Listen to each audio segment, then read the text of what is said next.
वह मूल रूप से जंगल की सबसे सुंदर परी थी, जिसके पास फरिश्ते जैसे भरे पूरे सुंदर पंख थे। लेकिन जब उसके दिल में पहली बार प्यार की भावना जागी, उसी समय उसे अपने पहले प्रेम से भयानक धोखा मिला। उसके पंख बेरहमी से काट दिए गए। जब उसने अपनी खाली पीठ को देखा तो उसका दिल ऐसे दर्द से भर गया जैसे किसी ने उसे चाकू से काट दिया हो। शरीर के दर्द से भी ज्यादा अपने प्रिय के धोखे और विश्वासघात ने उसे गहरे अंधेरे में धकेल दिया। और सबसे ज्यादा क्रूर बात यह थी कि उसके प्रिय ने उसके पंख इसलिए काटे थे ताकि उन्हें दहेज के रूप में देकर राजकुमारी से शादी कर सके और राज सिंहासन का उत्तराधिकारी बन सके। इस क्रूर सच्चाई ने उसे पूरी तरह क्रोधित कर दिया। जैसे जैसे उसके शरीर के अंदर की अंधेरी शक्ति बाहर निकलने लगी, वह सबसे अंधेरी चुड़ैल में बदल गई। उस दिन के बाद उसकी आंखों में सिर्फ नफरत रह गई और एक खून से भरे बदले की शुरुआत होने वाली थी। उसका नाम मैलेफिसेंट था। वह बचपन से ही मूर के जंगल में पली बढ़ी थी। अपनी शक्तिशाली जादुई ताकतों के कारण वह जंगल की सबसे बड़ी रक्षक बन गई थी। वह हर दिन आजादी से जंगल के हर कोने में उड़ती रहती थी। आदत के अनुसार वह परियों को सुप्रभात कहती और उड़ने की आजादी का आनंद लेती थी। इसी दौरान एक दिन उसकी मुलाकात एक छोटे लड़के से हुई। यह पहला इंसान था जिसे उसने कभी देखा था। उस समय उसे बिल्कुल भी अंदाजा नहीं था कि यही लड़का उसकी पूरी जिंदगी बदलने वाला है। मैलेफिसेंट के पूछने पर उस छोटे लड़के ने आज्ञाकारी होकर वह रत्न वापस कर दिया जिसे उसने खजाने वाली झील से चुराया था। दयालु मैलेफिसेंट ने उसे कोई नुकसान नहीं पहुंचाया। रत्न को उसकी जगह वापस रखने के बाद वह खुद उस लड़के को जंगल से बाहर तक छोड़ने गई। रास्ते में बातचीत करते हुए मैलेफिसेंट को पता चला कि वह लड़का बहुत गरीब है और एक अनाथ भी है। यह सुनकर मैलेफिसेंट को भी अपने बचपन की याद आ गई, क्योंकि वह भी एक अनाथ थी। एक जैसी किस्मत वाले इन दोनों बच्चों के बीच सहानुभूति पैदा हो गई और उन्होंने जाति की सीमाएं पार करके अच्छे दोस्त बनने का फैसला किया। लेकिन जब मैलेफिसेंट स्टीफन से हाथ मिलाकर विदा लेने वाली थी, तभी उसकी लोहे की अंगूठी से उसे चोट लग गई। तब उसे पता चला कि लोहे की चीजें परियों को जला देती हैं। यह सुनकर स्टीफन ने बिना जरा भी हिचकिचाहट के अपने शरीर की सबसे कीमती चीज, वह अंगूठी, फेंक दी। उसका यह गर्मजोशी भरा व्यवहार देखकर मैलेफिसेंट के दिल में उसके लिए तुरंत अच्छा भाव पैदा हो गया। हालांकि स्टीफन ने रत्न खो दिया था, लेकिन उसे उससे भी ज्यादा कीमती चीज मिल गई थी। उस दिन के बाद से स्टीफन अक्सर मैलेफिसेंट से मिलने आने लगा।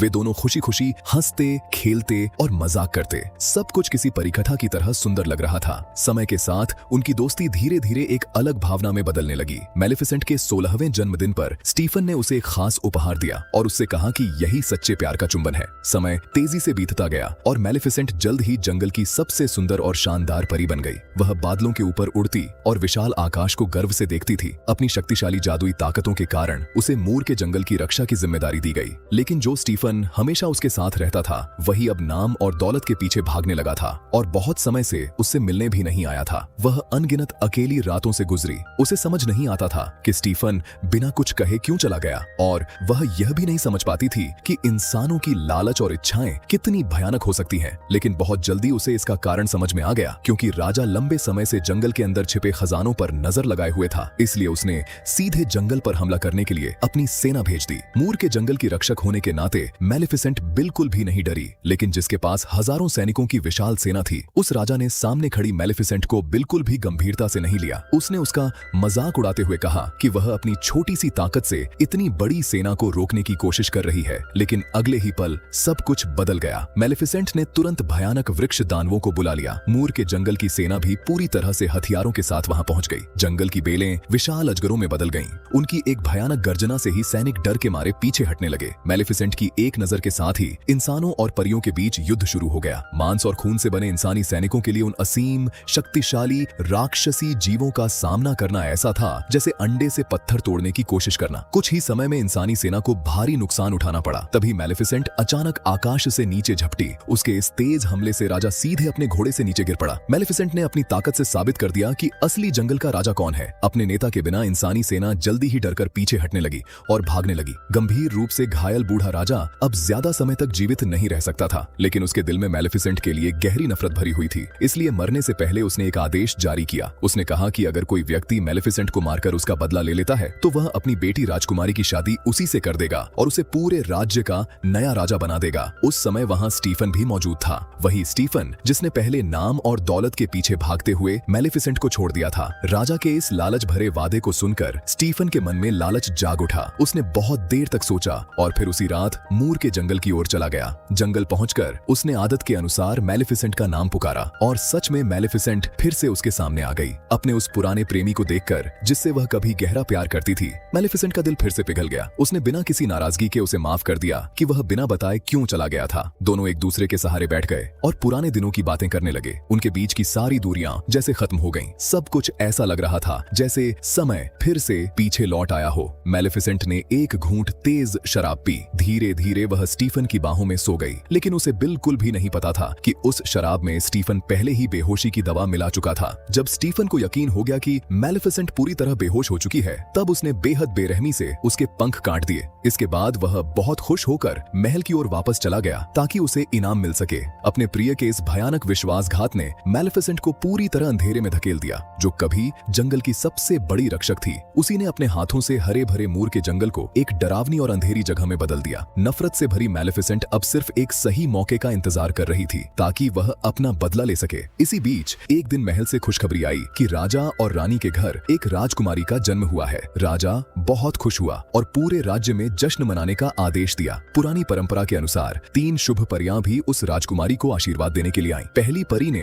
राजकुमारी को अद्भुत सुंदरता का वरदान दिया। दूसरी परी ने आशीर्वाद दिया कि राजकुमारी के जीवन में कोई दुख या चिंता न आए। जैसे ही हनीड्यू परी अपना आशीर्वाद देने ही वाली थी, अचानक महल के अंदर एक ठंडी और डरावनी हवा का झोंका आया। एक ही पल में वहां मौजूद सभी लोग डर से घबरा गए। मेलेफिसेंट काले वस्त्र पहने, हाथ में जादुई छड़ी लिए धीरे धीरे अंदर आई। उसकी शक्तिशाली उपस्थिति ने पूरे महल को स्तब्ध कर दिया। वह वास्तव में बदला लेने के लिए ही आई थी, लेकिन उसने सीधे उस विश्वासघाती राजा को मारने के बजाय उसकी प्यारी राजकुमारी पर एक भयानक श्राप डालने का फैसला किया ताकि उसी के जरिए राजा से बदला लिया जा सके। उसने कहा कि जब राजकुमारी बड़ी होगी तो वह चरखे की सुई से अपनी उंगली चुभा लेगी और एक ऐसी गहरी नींद में चली जाएगी जो मौत जैसी होगी और फिर वह कभी जाग नहीं पाएगी। यह सुनकर अपनी बेटी से बेहद प्यार करने वाला राजा तुरंत उसके सामने घुटनों के बल गिर पड़ा और उससे विनती करने लगा कि वह राजकुमारी पर लगाया गया श्राप वापस ले ले। राजा को इतनी दयनीय हालत में देखकर मेलेफिसेंट को अंदर से अजीब सी खुशी महसूस हुई। वह घमंड भरी मुस्कान के साथ अपना श्राप पूरा करने लगी, क्योंकि प्रेम में विश्वासघात झेल चुकी मेलेफिसेंट अब दुनिया में सच्चे प्यार के अस्तित्व पर विश्वास ही नहीं करती थी। अपनी बेटी के लिए चिंतित राजा ने तुरंत आदेश दिया कि पूरे राज्य में मौजूद सभी चरखों को जब्त कर लिया जाए। उन्हें पूरी तरह तोड़कर जला दिया गया और फिर किले की सबसे गहरी काल कोठरी में फेंक दिया गया।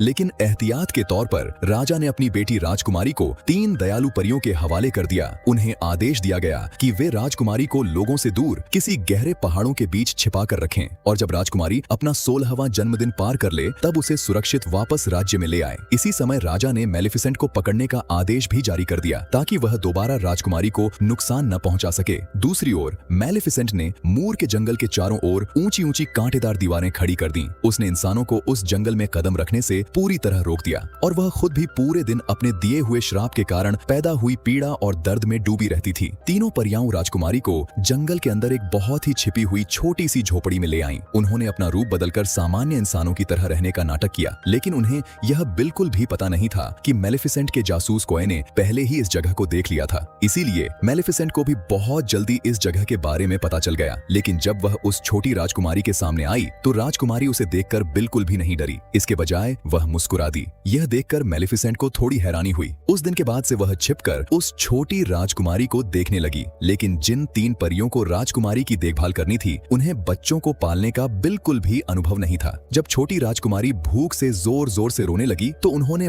बड़ी ही बेवकूफी भरा काम किया। उन्होंने एक बड़ी सी गाजर उठाकर सीधे राजकुमारी के सामने रख दी और उससे कहा कि शर्म मत करो, जल्दी से खा लो। उनकी इस मूर्खता को देखकर वहां छिपा हुआ कौवा भी हैरान रह गया। राजकुमारी को जिंदा रखने के लिए मेलेफिसेंट ने अपने कौए को आदेश दिया कि वह राजकुमारी के लिए फूल लाकर दे। राजकुमारी उन फूलों से शहद निकालकर खाती थी। इसी तरह वह भूख से बच पाई। समय तेजी से बीतता गया और छोटी राजकुमारी जल्द ही 4 साल की हो गई। मेलेफिसेंट अब भी चुपचाप उसे देखती रहती थी। एक दिन वह खुशी खुशी तितलियों के पीछे भाग रही थी, लेकिन उसके सामने एक गहरी खाई थी। अगले ही पल मेलेफिसेंट ने उसे गिरने से बचा लिया। हालांकि वह इंसानों से नफरत करती थी, लेकिन उस प्यारी छोटी राजकुमारी से वह बिल्कुल भी नफरत नहीं कर पाती थी। कभी कभी जब राजकुमारी शरारत करती तो वह उसे प्यार से अपनी बाहों में उठा लेती। मेलेफिसेंट की सुरक्षा में छोटी राजकुमारी स्वस्थ और सुरक्षित बड़ी होने लगी। समय मौसमों के साथ तेजी से गुजरता गया। धीरे धीरे वह छोटी बच्ची बड़ी होकर एक बेहद सुंदर युवती बन गई। लेकिन क्योंकि वह कभी जंगल से बाहर नहीं गई थी, इसलिए अब उसके मन में बाहरी दुनिया को देखने की इच्छा पैदा होने लगी। राजकुमारी को हमेशा यह जिज्ञासा रहती थी कि उन ऊंची कांटेदार दीवारों के पीछे आखिर कैसी दुनिया है। एक दिन वह अकेले ही मूर के जंगल के अंदर चली गई।